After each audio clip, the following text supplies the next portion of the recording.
오늘 우리에게 주시는 하나님의 말씀은 고린도후서 3장 1절에서 6절까지의 말씀입니다.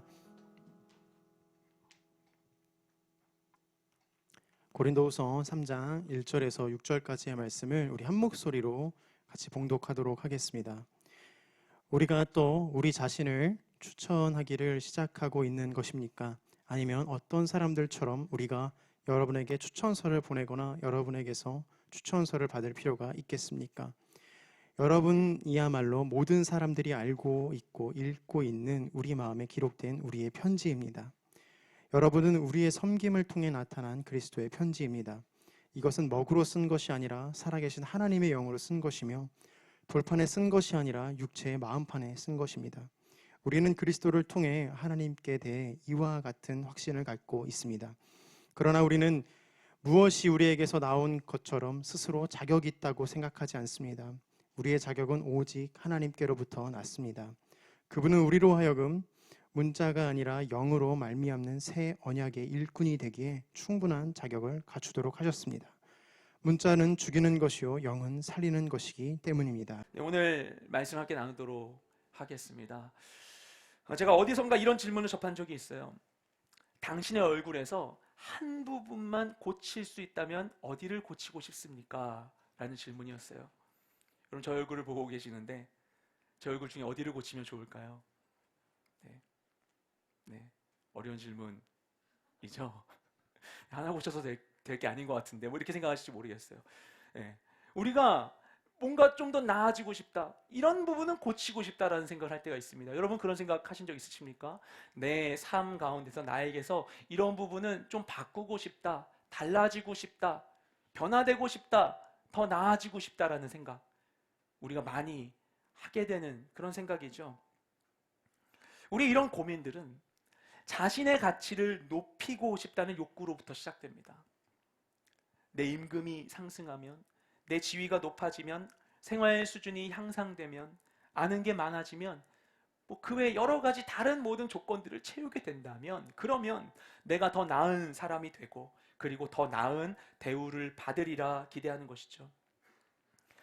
특히 오늘은 그런 욕구로 세상을 바라볼 때 너무나 우리의 마음이 복잡해져요. 왜냐하면 우리 현대 사회가 굉장히 복잡한 가치의 구조를 갖고 있기 때문입니다. 예전 조선시대만 하더라도 반상의 규율이 엄격했기 때문에 사실은 이게 매우 심플했죠. 왕족이냐, 양반이냐, 중인이냐, 천민이냐, 그냥 신분에 따라 결정이 되는 거예요. 근데 오늘날에는 직업, 학력, 외모, 수입, 경험, 가치관, 인성 등등 한 사람의 인생에 대한 다양한 가치 기준들이 섞여 있습니다. 그 속에서 사람들은 더 나은 사람이 되기 위해서 몸부림칩니다.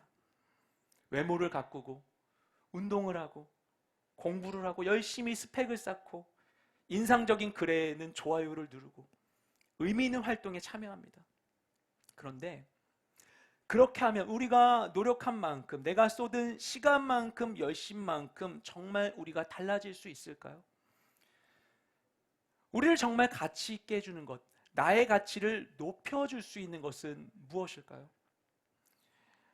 오늘 말씀, 이 고린도 후서 편지를 받게 되었던 고린도 교인들의 고민도 그러했습니다. 그들은 바울을 통해서 복음을 듣고 하나님의 자녀가 되었어요. 이전에 그들은 열심히 다른 세상의 가치들을 좇고 있는 사람들이었습니다. 그런데 그랬던 그 세상의 가치를 버렸어요. 과거에 쫓았던 그 지위나 신분, 민족, 출생성분, 재산과 같은 것들, 이전에는 그런 것에 따라서 자기 자신과 다른 사람들을 평가하고 구분하던 사람들이었습니다. 그런데 이제는 예수 그리스도를 자신의 주로 영접함으로 인하여서 그리스도 안에 동일한 성도요 권속으로 모이게 되었어요. 이전에 자랑하던 것들을 버리고, 이전에 줬던 것들을 버리고 그리스도인이라 불리기를 택했습니다. 그래서 이제는 이들의 가치 기준이, 이들의 가치를 증거하는 것이 바로 예수 그리스도 한 분이 되었던 것이죠. 하지만 이처럼 그리스도 안에서 함께 모인 자들 안에서도, 그 안에서 또 서로 간에서 누가 더 낫냐고 하는 갈등이 발생했습니다. 고린도전서에서 바울은 이 점을 지적하죠. 어떤 이는 나는 바울파다, 또 어떤 이는 나는 아볼로파다, 다른 이는 나는 게바, 베드로파다, 또 다른 이는 나는 그리스도파다라고 하면서 함께 주 안에 동일한 이들로 모였음에도 불구하고 그 가운데 나는 이래서 보다 나은 존재야라고 자신을 증거하고 싶어 했던 거예요. 예수 그리스도를 통하여서 그 피로 주고 사신 주님의 자녀된 정체성만으로 만족하지 못했던 것이죠. 그렇게 해서 신앙 안에서도 비교 우위에 서고자 했던 것입니다. 세상의 가치를 피해서 들어온 교회 안에서조차 자신을 그 안에서 더 가치 있게 할 무언가를 찾기 위해서 헤매고 있었던 것입니다. 그리고 그렇게 자신의 가치를 높이고자 하는 이 왜곡된 갈망이 고린도 교회에 있는 그 성도들 각자 자신과 또 교회 공동체 전체의 평안을 위협하고 있었습니다. 그리고 이러한 그들의 뒤틀린 시선은 급기야는 바울에게까지 향하게 되었어요. 그래서 어떤 이들이 고린도 교회를 찾아왔어요. 이들이 자신들도 그리스도인다라고 얘기하는데 이 사람들은 오면서 뭘 보여주냐면은 자신들이 그 당시 교회 가운데 매우 권위 있는 지도자들로부터 추천장을 받아왔다고 내민 것입니다. 그러면서 이야기하기를 이 고린도 교회를 세운 바울은 대체 누구로부터 추천장 받은 것이냐? 바울은 어떤 자격을 갖고 있는 것이냐라고 물었던 것이죠. 그러면서 바울이 가지고 있는 그 사도권에 대해서 의심하고 문제를 제기했던 것입니다. 그리고 이런 이들의 말이 고린도의 성도들에게 좋지 않은 영향을 미쳤어요. 그 심지어는 바울에게서 복음을 듣고 바울에게 양육을 받았던 고린도 교회의 이 성도들조차도 바울을 의심하고 그의 권위를 폄하하며 바울을 공격하는 일이 발생하게 되었던 것입니다. 그래서 바울은 원래 자신이 원했던 게 아닌데도 불구하고 어쩔 수 없이 이 자신의 지위에 대해서 설명하고 변호해야 할 입장에 처하게 된 거예요. 그럼 이런 상황 가운데 바울은 무엇이라고 대답을 했을까요? 어떻게 자신의 가치를 설명했을까요? 이런 갈등은 바울이 비단 고린도 교회에서만 겪은 게 아닙니다. 다른 서신서에서도 이런 상황 가운데 대처하는 바울의 모습을 볼 수가 있어요.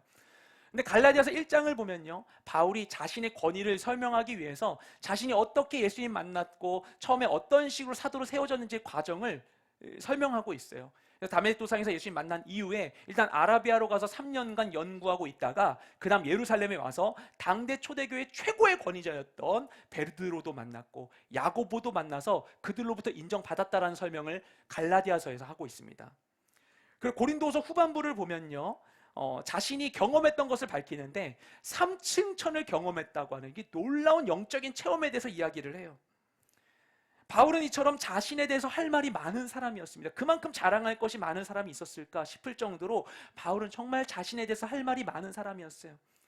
그는 나면서부터 로마 시민이었고 당대 최고의 유대교 랍비였던 가말리엘 문화에서 수학한 유대인 중에 유대인이었어요. 또한 예루살렘 교회에서 인정받은 이방인의 사도였습니다. 그런데 그랬던 그가 이제 자신을 향한 이 고린도 교인들의 의심에 대해서 답변을 하게 되는 것입니다. 그럼 그는 자신의 가치에 대해서 어떻게 설명을 했을까요? 오늘 이 말씀을 통해서 우리가 그리스도인으로서 자신을 가치 있게 하는 게 무엇인지, 우리가 세상 가운데 나를 어떻게 표현하고 나타낼 수 있는지에 대해 함께 고민해 보게 되기를 소망합니다. 먼저 1절 말씀을 함께 읽겠습니다.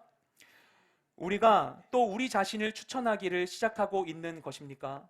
아니면 어떤 사람들처럼 우리가 여러분에게 추천서를 보내거나 여러분에게 추천서를 받을 필요가 있겠습니까? 아멘. 자신에게 추천서를 제시하라고 요구하고 있는 그 고린도 교인들에게 바울이 뭐라고 얘기하냐면요, 자신은 자신을 위해서 별도의 추천서를 발급받을 필요가 없다고 대답하고 있어요. 왜 그랬을까? 바울이 추천장 받는 게 어려웠을까요? 원한다면 충분히 받을 수 있었을 거예요. 그죠? 야고보로부터, 베드로부터, 당대 교회의 지도자들로부터 이미 인정받은 사람이었어요, 바울은. 추천장 받는 거 어려운 일이 아니었을 것입니다. 또는 바울이 추천장 제도 자체를 부정하는 것이었을까요? 그것도 아닌 것 같아요. 왜냐하면 다른 서신서를 보면 바울이 자신도 누군가를 추천합니다. 디모데를, 베베를, 마가를 추천하는 일이 있어요. 그러니까 당시 이 초대교회에서는 아무나 와서 교회에서 영향력을 행사할 수 없도록 이 추천장을 보내는 제도가 있긴 있었거든요. 그러니까 바울도 추천장을 보낸 적이 있어요. 이게 추천장이 필요할 수 있다는 걸 알고 있습니다. 그런 바울임에도 불구하고 굳이 고린도 교인들에게 나는 추천장을 내세울 필요가 없다고 얘기합니다. 그게 쉬운 방법이죠. 그가 택할 수 있는 쉬운 방법이죠. 하지만 그것을 택하지 않았습니다. 그런 이유가 있었던 거예요.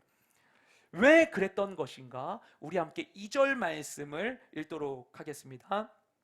여러분이야말로 모든 사람들이 알고 있고 읽고 있는 우리 마음에 기록된 우리의 편지입니다. 아멘.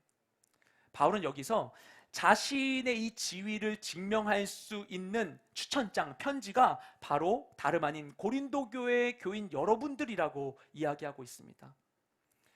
결국에 바울이 말하는 바는 무엇인가 하면 사람의 손으로 쓴 겉으로 보이는 이 종이 조각인 추천장 하나가 그것이 그 사람을 온전히 보증할 수 없다고 이야기하고 있는 것이죠. 겉으로 보이고 그냥 눈으로 읽을 수 있는 잠깐 읽으면 끝나버리는 추천장의 글이 아니라 그 사람이 살아낸 결과가, 그 삶의 결과가 진정 그가 어떤 사람인지를 보여준다고 이야기하는 것입니다. 마태복음 7장 20절 말씀에서 예수님은 이렇게 말씀하세요. 이러므로 그들의 열매로 그들을 알리라. 아멘. 이 사람은 말이나 글이 아니라 그 행동의 삶의 열매를 통해서 분별할 수 있다고, 그것을 통해 증거되는 것이라고 말씀하신 것입니다. 그리고 그것을 몸소 보이신 분이 다름 아닌 바로 예수님이셨어요. 예수님께서는 이 땅에서 공생애를 사시는 동안 그 삶 전체를 통해서 자신이 누구인지를 증명하셔야만 했죠. 그렇죠? 본인이 그 구약에 약속되었던 창세기 3장 15절 말씀에서부터 계속해서 계시되었던 바로 그 하나님 약속한 사람, 기름 부음 받은 자 메시아가 바로 자신이라는 것을 알리는 게 예수님이 해야 될 아주 중요한 일이셨어요. 우리 복음서 가운데 우리가 확인해야 될 부분은 바로 그것입니다. 예수님이 메시아라는 거예요. 특히 지금 생명상 큐티하고 있는 마태복음 말씀이 그것을 증거하는 데 초점을 맞추고 있는 말씀이죠. 많은 이들은 예수님을 보고 그분께서 하시는 말씀과 그분이 행하시는 그 일들을 보면서 이 예수님이 구약에 예언되었던 바로 그 메시아이심을 믿게 되었습니다. 그래서 베드로가 얘기하죠. 주는 그리스도시요 살아계신 하나님의 아들이십니다라는 고백을 하게 되는 게 바로 이런 일들을 보여주고 있는 것이죠. 그런데 그렇게 예수님이 메시아이심을 믿었던 자들조차도 그 믿음 이후에 정말 예수님이 그 메시아가 맞는지 혼란스러운 일들이 있었어요. 정말 맞나? 아니면 어떡하지? 이런 생각을 하게 된 거예요. 예수님이 메시아라고 하늘로부터 추천장을 받아오신 게 아니잖아요. 자신들이 인간적인 방법으로 확인할 수 있는 방법이 없으니까 혼란스러워하는 것입니다. 그랬던 대표적인 인물이 바로 세례 요한이었어요. 세례 요한은 예수님에게 성령님이 임하시는 모습을 보고 예수님이 진짜 하나님이 보내신 그 메시아이심을 확신했습니다. 그래서 뭘 하죠? 예수님께 요단강에서 세례를 베풀어 드리죠. 그러니까 예수님의 공생애는 세례 요한의 세례로부터 시작되었어요. 그런데 그렇게 확신했던 세례 요한조차도 이분이 진짜 메시아 맞을까? 아니면 어떡하지? 내가 만난 분이 메시아가 아니면 어떡하지? 내가 정말 하나님께서 나에게 주셨던 소명대로 메시아에게 제대로 이 세례를 베푼 것이 맞는 것일까라는 그런 의심을 하게 되었어요. 그래서 그가 감옥에 갇힌 상태에서 자신의 제자들을 예수님께로 보냅니다. 그리고 확인을 합니다. 제자들을 통해서 질문을 하게 되죠. 당신이 정말 그리스도가 맞습니까? 아니면 당신이 그리스도가 아니라면 우리가 다른 사람을 기다려야 합니까? 라고 질문합니다. 그러자 그 질문에 대해서 예수님이 이렇게 대답하세요. 우리 마태복음 11장 4절 5절 말씀 함께 읽겠습니다. 예수께서 대답하셨습니다. 돌아가서 너희가 여기서 보고 듣는 것을 요한에게 전하라. 보지 못하는 사람들이 보고 다리를 젓는 사람들이 걷고 나병 환자들이 깨끗해지며 듣지 못하는 사람들이 듣고 죽은 사람들이 살아나고 가난한 사람들에게 복음이 전파된다고 하라. 아멘. 당신이 진짜가 맞나요? 당신이 정말 메시아이신가요? 우리에게 뭔가 추천장을 뭘 보여줄 수 있나요? 라고 묻는 자들에게 예수님은 너희가 보고 판단해라. 그리고 너희가 본대로 가서 세례 요한에게 전해라 라고 말씀하십니다. 예수님께서는 분명 이 땅에 구원자로 오셨어요. 그리고 구원자로 사셨습니다. 그래서 그분이 이 땅 가운데 행하신 그 삶이, 그분이 행하신 모든 것이 그분을 대변하고 증명하고 있는 것이죠. 예수님은 그런 말씀을 하고 계시는 거예요. 그리고 정말 하나님의 사람이라면 양이 목자의 음성을 듣듯이 예수님 행하신 일을 보고 그분이 누구신지를 알 수밖에 없을 것이다라고 말씀하시는 것입니다. 오늘도 우리 가운데에서 나를 향한 이 뜻이 음성이 하나님의 음성인지를 분별할 수 있도록 성령님 끊임없이 우리 가운데 역사하고 계세요. 바울은 고린도에서 최선을 다해 부르심을 따라 섬겼습니다. 자신의 개인적인 이익을 구하지 않았고요, 심지어는 스스로 돈을 벌면서 복음을 전하기까지 했어요. 그렇게 섬겼기 때문에 많은 이들이 회심하고 예수님을 주로 영접했습니다. 그러니까 처음부터 바울이 자기 추천장 내밀지 않았어요. 그 삶이 그가 전하는 그 복음의 진정성을 보증하고 있었습니다. 사람들이 바울을 보고서 믿었던 것이 추천장 보고 믿었던 게 아니거든요. 처음부터 바울의 이 헌신과 그를 통해 역사하시는 성령님의 역사를 통해서 그들은 예수를 구주로 영접하게 되었던 것이죠. 그래서 교회 안에는 뜨거운 성령의 역사가 일어났습니다. 이만큼 바울을 설명해 줄 수 있는 것은 없었어요. 이게 추천장 몇 개의 글로, 문자로 설명될 수 있고 증명될 수 있는 것이겠습니까? 결국 그 삶의 궤적이 가장 확실한 메시지인 것입니다. 만약에 여러분의 삶도 이처럼 여러분의 삶이 한 통의 편지라면, 여러분 지금 여러분의 삶 가운데 어떤 내용을 기록하고 계십니까? 그리고 우리가 우리의 삶 가운데, 특히 올해 2021년 가운데 나의 삶 가운데 기록해야 될 것은 무엇일까요? 간절히 바라기는 우리가 2021년을 마친 후에 나의 순모임이 나의 편지였다, 나의 다락방이, 나의 공동체가 나의 편지였다라고 그렇게 이야기할 수 있게 되길 소망합니다. 이 함께했던 나의 믿음의 동역자들이 내가 어떤 시간을 보냈는지, 내가 어떻게 살았는지에 대해서 증명해 줄 수 있을 것이다. 이것이 나의 삶의 증거다라고 말할 수 있게 되는 우리 모두가 될 수 있기를 주님의 이름으로 축복드립니다.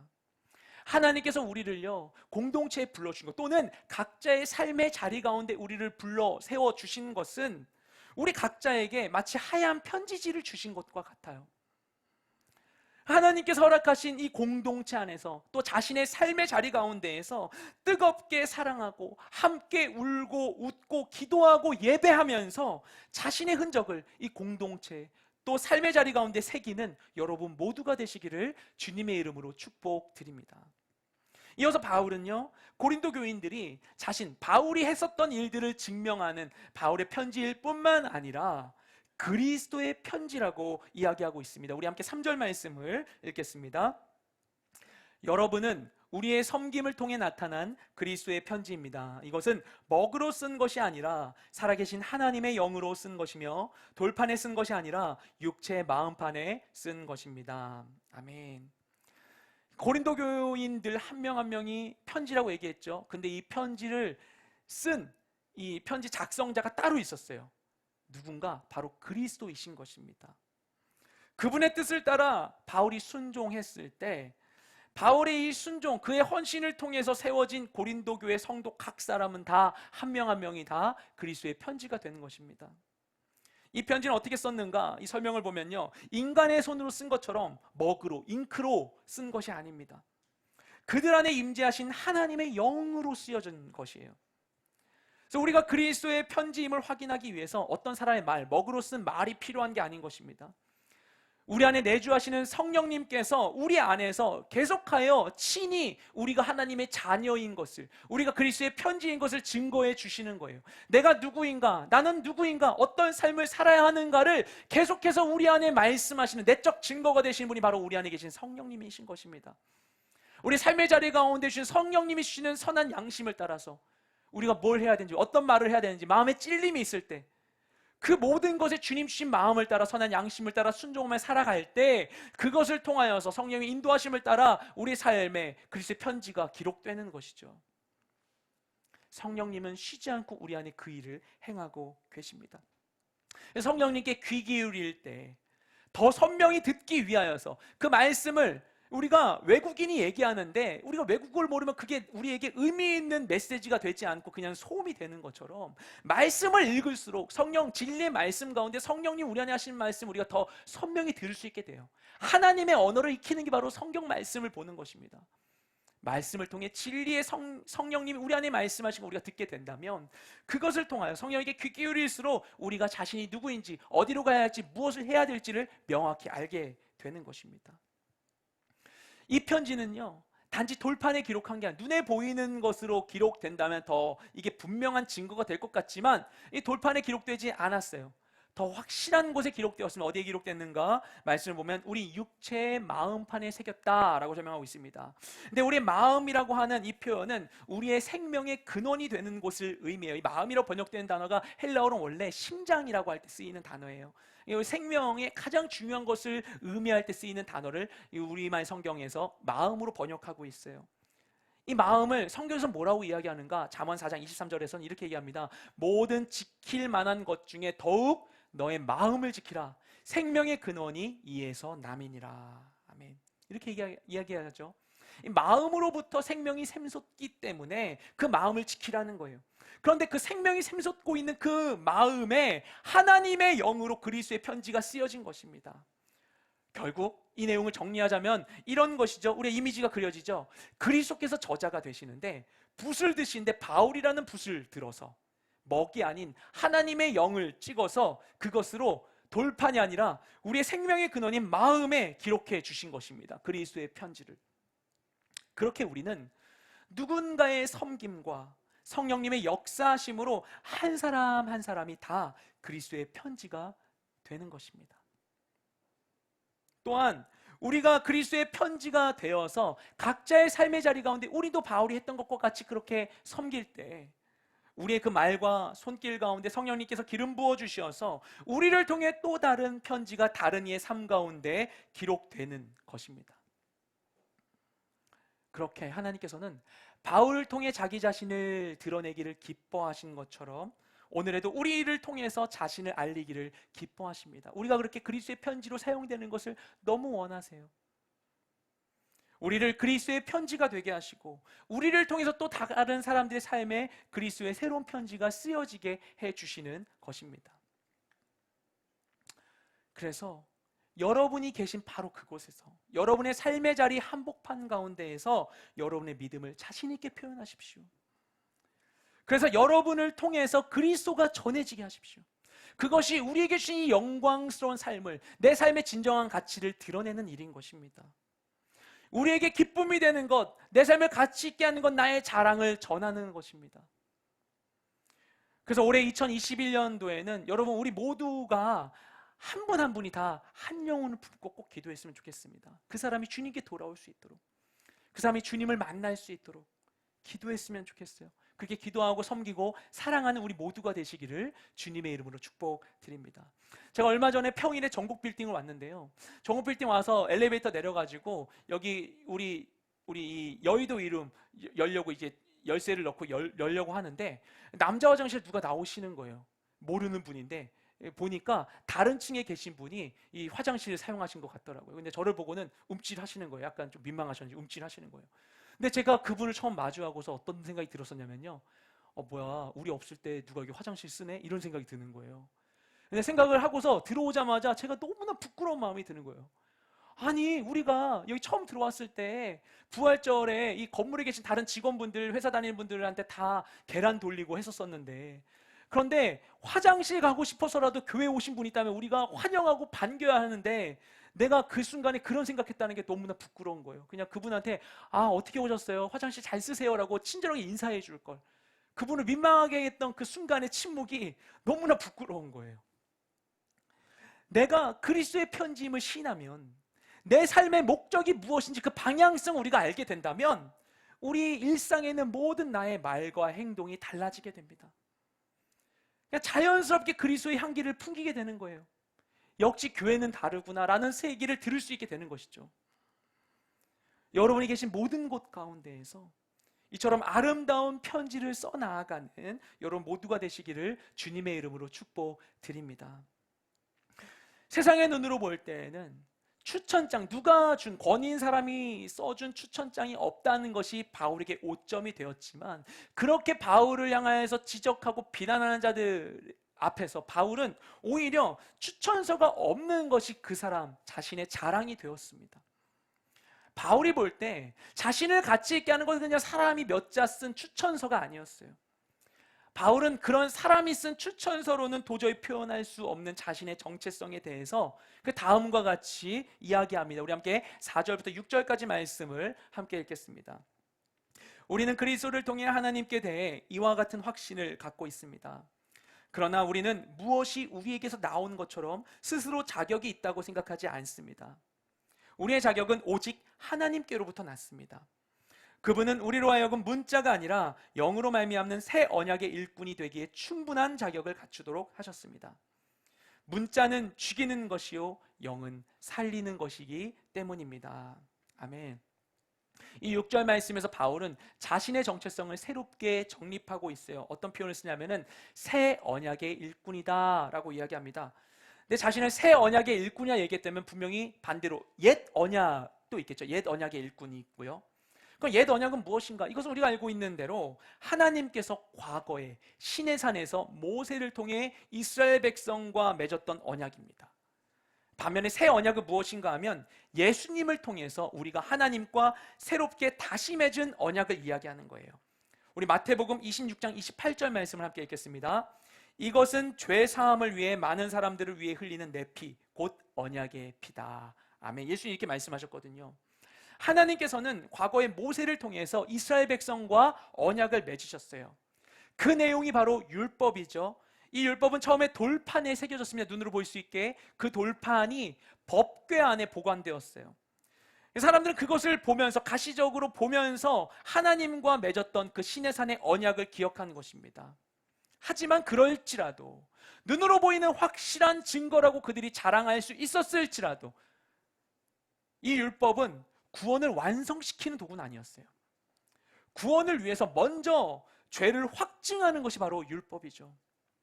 그런데 예수님께서 이 땅 가운데 오셔서 십자가에 달려 죽으심으로 율법을 완성하셔서 하나님과 우리 사이에는 그리스도를 통한 새 언약이 체결된 것입니다. 근데 이 언약은 눈에 보이는 그 돌판에 새겨진 것이 아니었어요. 우리 안에 거하시는 성령님을 통해서 우리 마음판에 새겨지고 증거된 것입니다. 이것을 확인할 수 있는 방법은 성령님의 내주하심, 임재하심과 역사하심을 통해서 이루어질 수 있는 거예요. 인격적으로 성령님을 만날수록 그분의 음성을 듣고 그분과 하나 되어가는 과정 가운데 우리 안에 더 진하게 새겨지는 것입니다. 바울은 자신이 이 구원의 소식을 전하기 위한 그리스도의 편지의 직분을 받았다고 이야기해요. 그리고 이것이 그 위대한 하나님의 사람, 이스라엘 가운데 전무후무했던 역사적인 인물인 그 모세가 받았던 직분보다도 더 큰 것이라고 이야기합니다. 어찌 그가 이렇게 주장할 수 있겠습니까? 바울의 얘기를 따르면 바울뿐만 아니라 우리도 그렇다는 거예요. 그리스도의 피로 사심을 받은 성령님을 따라 마음판의 편지가 기록된 우리 모두가 다 그 위대한 하나님의 사람 모세보다 더 나은 직분을 얻었다라고 이야기하는 것입니다. 감히 어떻게 이렇게 이야기할 수 있는가? 그에겐 추천장 하나 없잖아요. 추천장 하나. 이 사람들 추천장이 있고 모세는 돌판에 새긴 율법 받았잖아요. 바울은 그거 하나 없잖아요. 근데 어떻게 이렇게 이야기할 수 있는가? 방금 읽었던 4절 5절 말씀 보면 그는 자신이 이렇게 이야기할 수 있는 자격이 있다고 당당하게 얘기하는 거예요. 왜냐? 오직 그리스도께서 나에게 이런 확신을 주셨다. 오직 하나님으로부터 난 자격을 얻었다. 주님 안에 있을 때 그분과의 친밀함 가운데에서 그분의 부르심을 그는 분명히 증거할 수밖에 없었던 것입니다. 너희가 다 부인할지라도 다 인정하지 않을지라도 하나님이 나를 부르셨다라는 것, 내가 하나님의 자녀된 것을 나는 감히 부인할 수 없다고 얘기하는 것입니다. 여러분을 향한 하나님의 부르심 앞에서 여러분 어떻게 대답하겠습니까? 우리가 내가 하나님의 자녀인 것을 증거하기 너무나 어려울 때가 많이 있어요. 그죠? 내가 그리스도인이라 하나님 믿는 사람이라고 세상에서 떳떳하게 말하지 못할 때가 있어요. 얘기하고 싶은데 뭔가 사람들이 나의 흠을 보고서 뭐라고 하면 어떡하지? 나 그럼 얘가 그리스도인이라는 걸 밝힌 다음부터 나는 다른 사람인 척 살아야 되는 건가 생각할 수 있게 되잖아요. 그런 고민이 있었다는 베드로 아닙니까?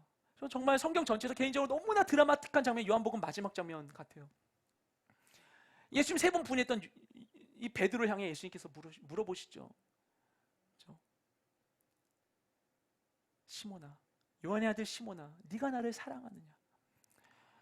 그러니까 정말 주님을 따르겠나, 끝까지 따르겠나라고 고백했던 베드로가 그 고백한 지 몇 시간도 지나지 않아서 3번이나 예수님 부인하지 않았습니까? 내가 예수님 부인했어요. 내가 이렇게 연약한 존재예요. 아무것도 할 수 없는, 예수님 위해서 내 생명도 내놓을 수 없는 그런 존재예요.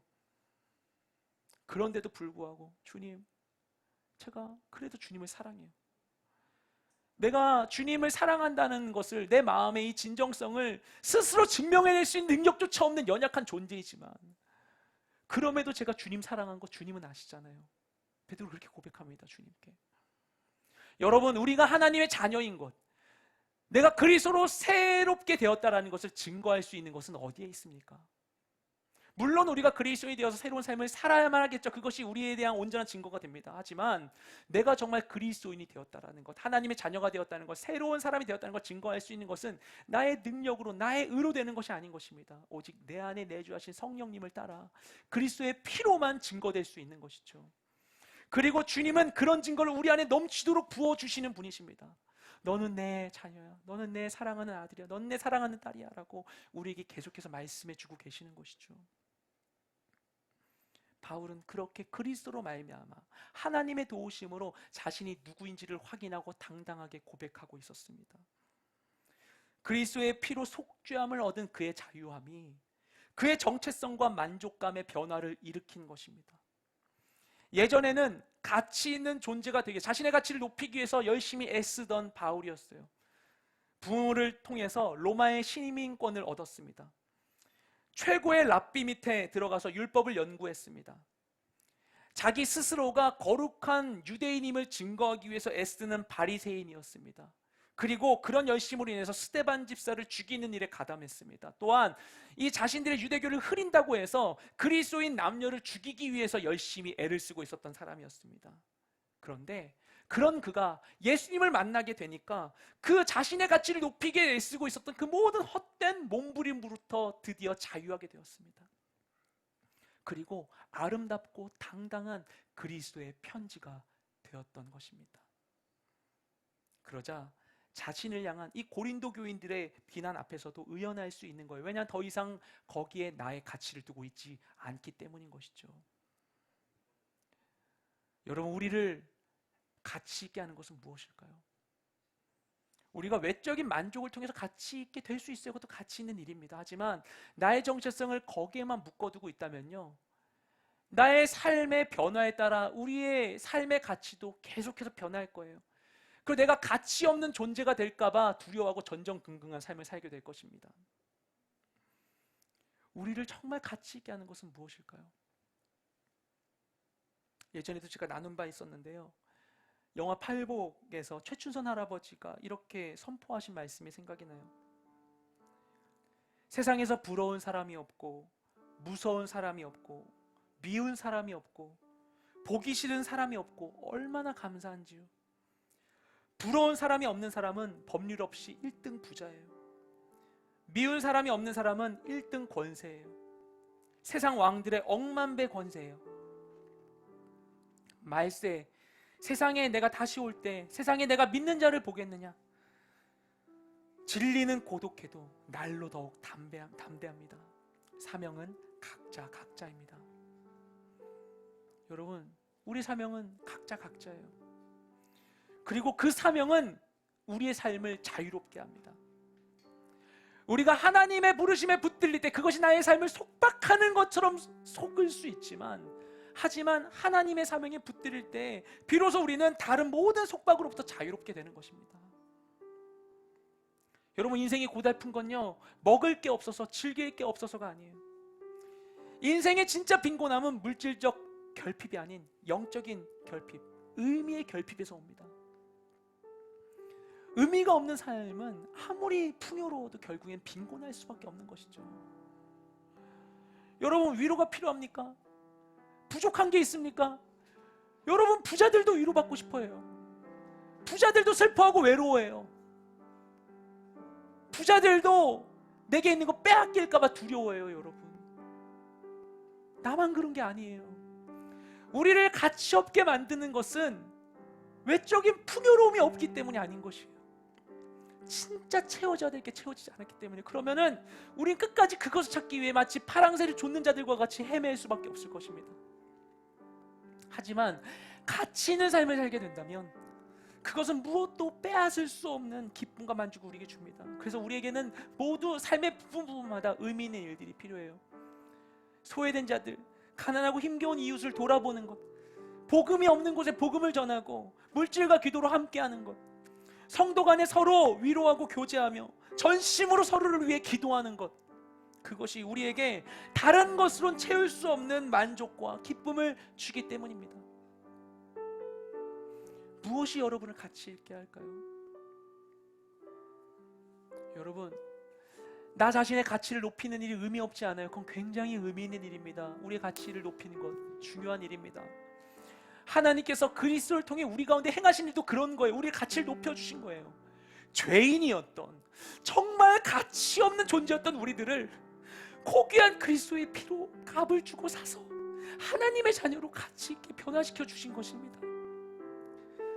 주님은 우리를 그리스도를 통해 고귀한 자로 세워주셨어요. 그분의 뜻을 따라서 자신의 삶을 아름다운 편지로 채우는 그런 우리가 되시기를, 나의 삶을 하나님이 불러주신 대로 왕같은 제사장으로, 거룩한 나라로, 그의 소유된 백성으로 각자의 삶을 고귀하게 살아내는 우리 모두가 되시기를 주님의 이름으로 축복드립니다. 이 시간 우리를 새롭게 하신, 우리를 가치 있는 존재로 변화시켜 주신 우리 주님을 향하여서 감사의 찬양 올려드리고 이어서 함께 기도하며 나아가기 원합니다. 우리 죽임당하신 어린 양 같이 찬양하시겠습니다. 죽임당하신 어린 양, 모든 족속과 방언, 백성과 나라 가운데서 우리를 비로사서 하나님께 드리셨네. 죽임당하신 어린 양, 죽임당하신 어린 양, 우리들을 나라와 제사장 삼아 주셨으니 우리는 주와 함께 이 땅에서 다스리리. 죽임당하신 어린 양, 죽임당하신 어린 양, 능력과 부와 지혜, 힘과 존귀와 영광 찬송 받으시기에 합당하신 어린 양. 다시 한번 고백합니다. 죽임당하신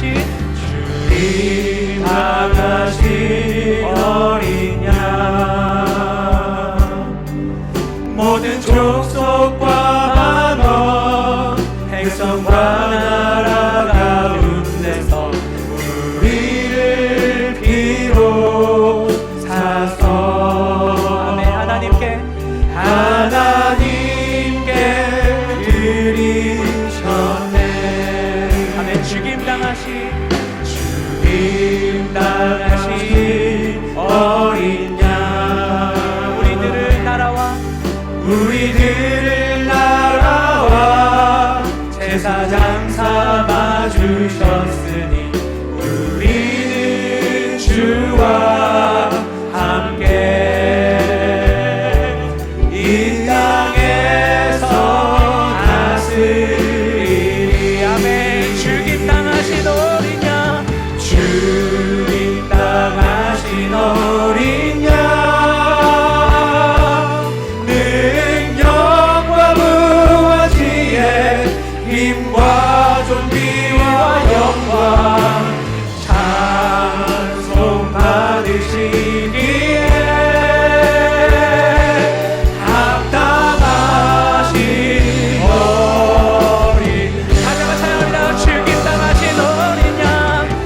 주님 나가신 어린 양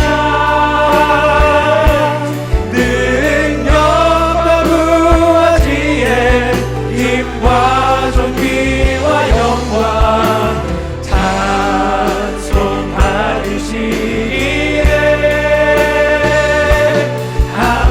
합당하신 어린 양. 이 시간 우리 찬양의 고백과 같이 주님께 기도하며 나아가기 원합니다.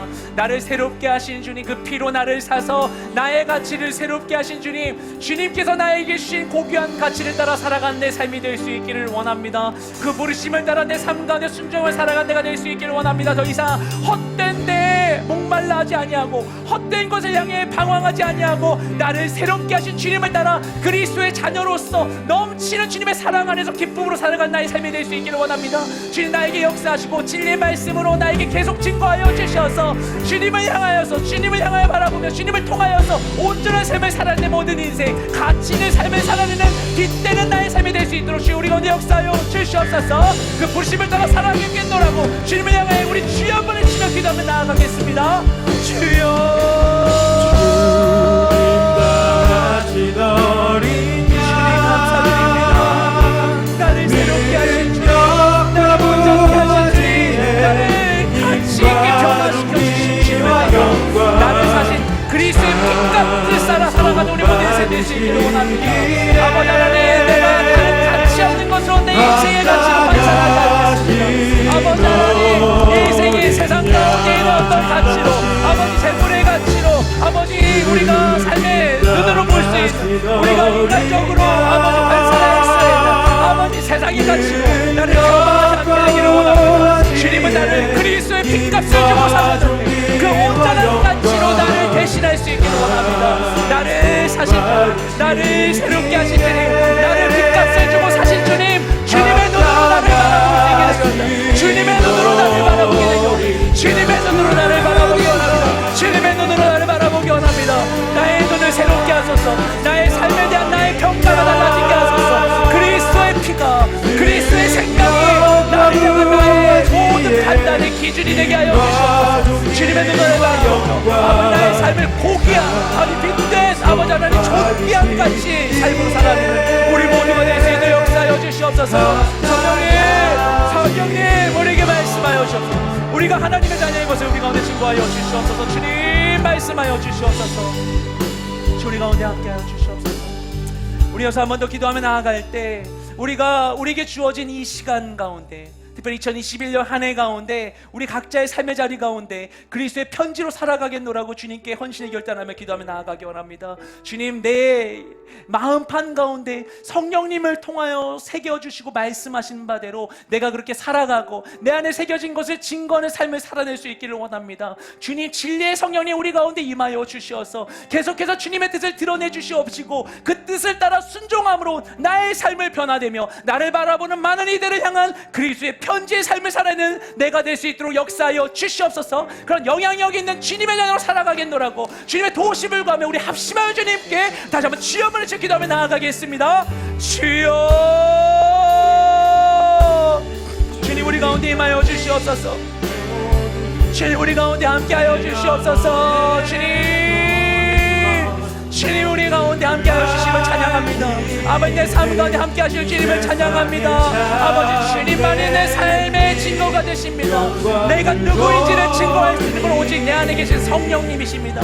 내 안에 살아계신 성령님, 나의 마음 한가운데 성령님 진리로 새겨주셔서 내가 누구인지를 내가 너무 알게 하여 주시옵시고 그 뜻에 순종함으로 인하여 세상을 향한 그리스도의 편지의 삶을 살아내는 우리 모두가 되게 하여 주시옵소서. 우리 모두가 되게 하여 주시옵소서. 내 삶 가운데 있는 많은 이들, 나의 가족과 친지와 친구와 동료들, 세상 가운데 주님이 누구인지 알지 못하는, 주님이 누구인지를 반드시 알아야 할 그들 가운데 주님이 누구이신지 드러내야 될 사람, 주님이 누구이신지 이야기해야 될 사람, 바로 저인 줄 믿습니다. 바로 저인 줄 믿습니다. 아버지, 내가 그 그리스도의 편지의 삶을 온전히 살아낼 수 있도록 주님 내게 역사하여 주시옵소서. 내게 역사하여 주시옵소서. 내게 역사하여 주시옵소서.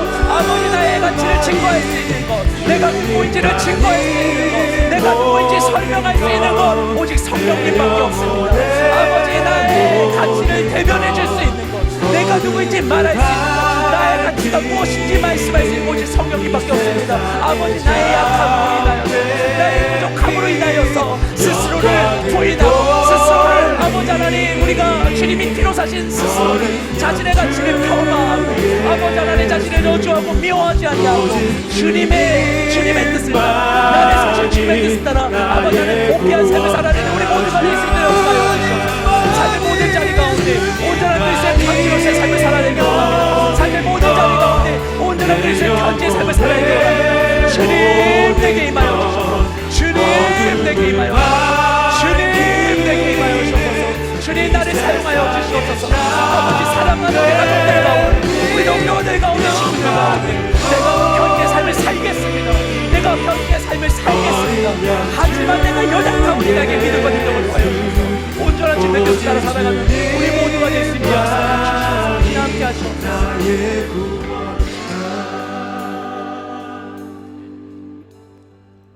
정말 보잘것없는 나를 위하여서 자기 생명을 아끼지 아니하시고 십자가에 내어주신 주님, 주님이 그 사건을 통해서 내가 누구인지 어떤 가치 있는 존재인지 이미 드러내 주셨음에도 불구하고 내가 나은 존재가 되기 위하여서 치러야 하는 모든 것이 이미 지불되었음에도 불구하고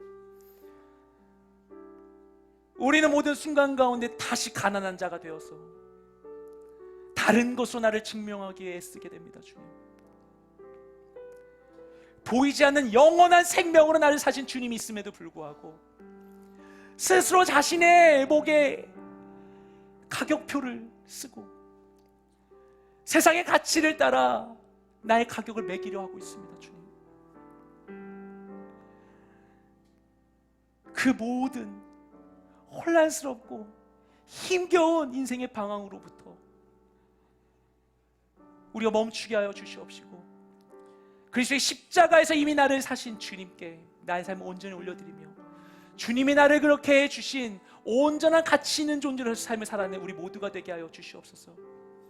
그런 우리의 삶을 통하여서 그리스도의 생명의 복음이 많은 이들에게 흘러갈 수 있게 되길 원합니다. 비록 우리는 부족하지만, 연약하지만, 여전히 연약한 존재이지만 연약함에도 불구하고 그리스도를 붙들고 살아가는 우리를 통하여서 생명의 복음이 흘러갈 수 있기를 원합니다. 나는 할 수 없지만 주님은 하실 수 있사오니 우리가 믿음의 결단을 할 수 있도록 우리 가운데 역사하여 주시옵시고 우리를 통하여서 이 시대 가운데에서도 교회가 핍박을 당하는 것과 같은 사방에 우겨쌈을 당하는 것 같은 시대 속에서도 더욱더 주의 복음은 흥왕케 되며 복음으로 변화되는 인생들이 더욱더 많아지는 놀라운 역사가 우리 인생 가운데 이루어지게 하여 주시옵소서.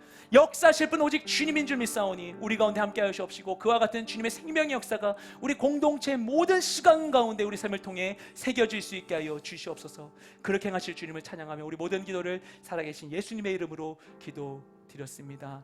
아멘. 우리 모든 기도를 들으신 살아계신 하나님께 감사와 영광의 박수를 올려드리겠습니다.